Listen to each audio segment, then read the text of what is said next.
Welcome to the game room.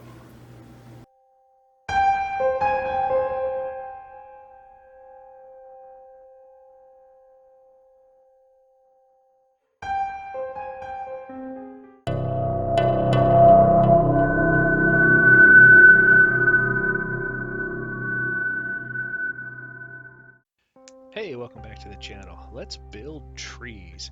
I've been missing trees for a long time. I've really wanted to get some different terrain pieces with really big trees in it. And all I've ever had in the past were like smaller Battletech size. So Don't Look Back gave me that option. So some time ago at Dollar Tree, I was cruising through the hobby section or the arts and crafts section. I found these little pieces of wood.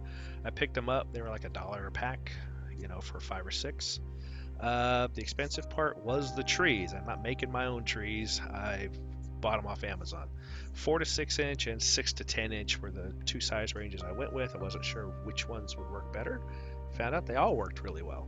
Um, so for this project, I used simple tools. I used a simple hand saw, a rotary sander because I'm not going to do it by hand. And I had this that I've used before, and I used 2 different colors of cheap spray paint. And I'll show you what I did with that later. So to start with, I just cut the corners off because you could sand the whole thing, but I didn't want to take all day sanding. So I cut the corners off, sanded down the edges, beveled them so that it wasn't such a harsh drop off, and rounded the edges so the miniatures would fit a little better, and got them all in the shape I wanted. When it comes to spray painting, technically you could be done at this point if you wanted. I was going to flock the whole thing, but this kind of marked off what I wanted.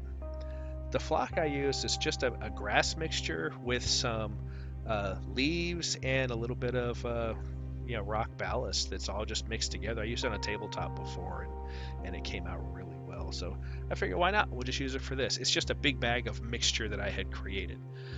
I'm using a wood PVA glue mixed with some water, and I'm going to start by putting the sand on.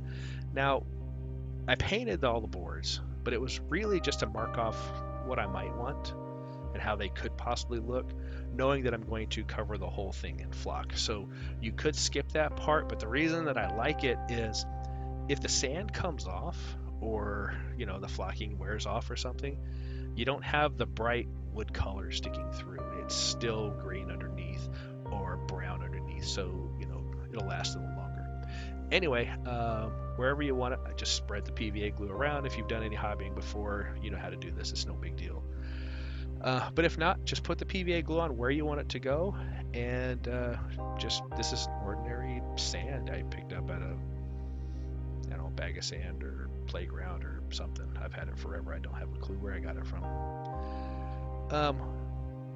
But now I can do the other parts in sections, and this is to put the flock on. So I'm gonna start with the smaller section here, and you can see all I'm doing here is just spreading the glue around, putting the glue on it, and get it right up to the edges, and then we're going to kind of just mix it together in with the sand.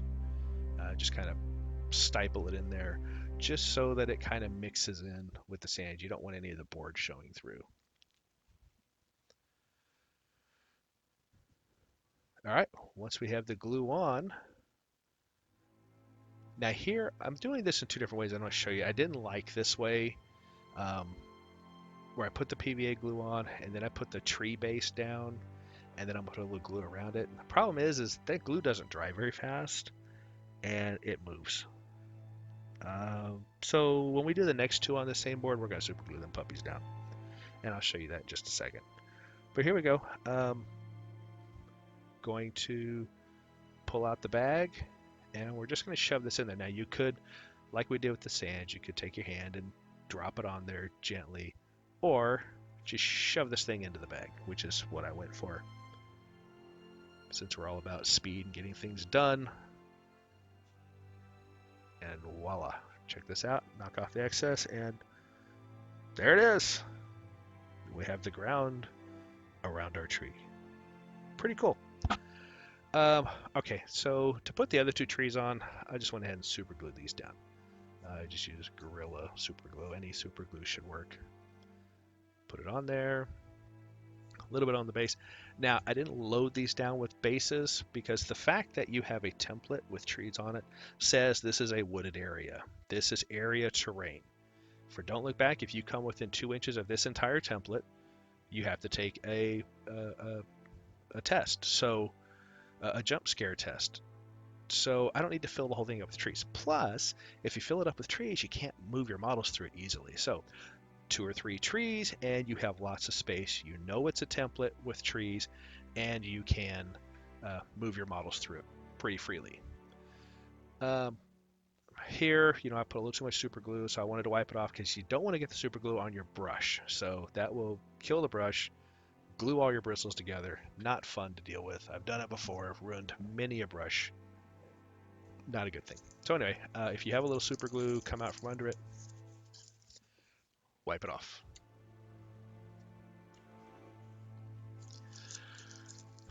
But me being the impatient, I want to get stuff done person that I am, straight to it. Wiped off that excess glue, and now we're going to go ahead and flock the other side.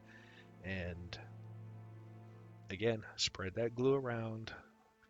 Keep it thin. You don't need it real thick. I just do a thin coating all the way around. And you will notice later that those beveled edges are all covered. After I did this first one, I did an experiment with one, and I realized, I really like it going all the way around. And so where you see that I'm kind of stopping and leaving the bevel, I actually go back and cover that all. So just to give you a heads up now, I'd cover the whole thing. I just think it looks better, and you'll see that in the final pictures.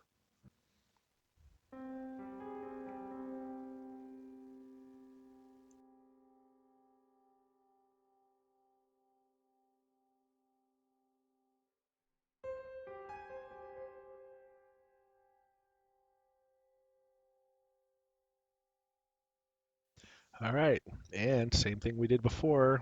Stick it into the bag, pat the flock down so that it sticks well, tap off the excess, and there you go. It actually came out better than I anticipated. So next thing we do is we just stick the trees in. Now you can glue the trees in, or you can put them in the base so that you can take them out, make them easier for storage. I haven't decided which yet. Right now I just have them all stuck in there in the different sizes to see which ones I like. But you can see how this really brings your gaming table to life. So I strongly suggest if you can get some trees, it makes a big difference. Anyway, I hope you enjoyed this video. I hope it helps. You like it, give it a like. Leave a comment. Tell me what you think. How do the trees come out? And thanks for watching. Have a great day.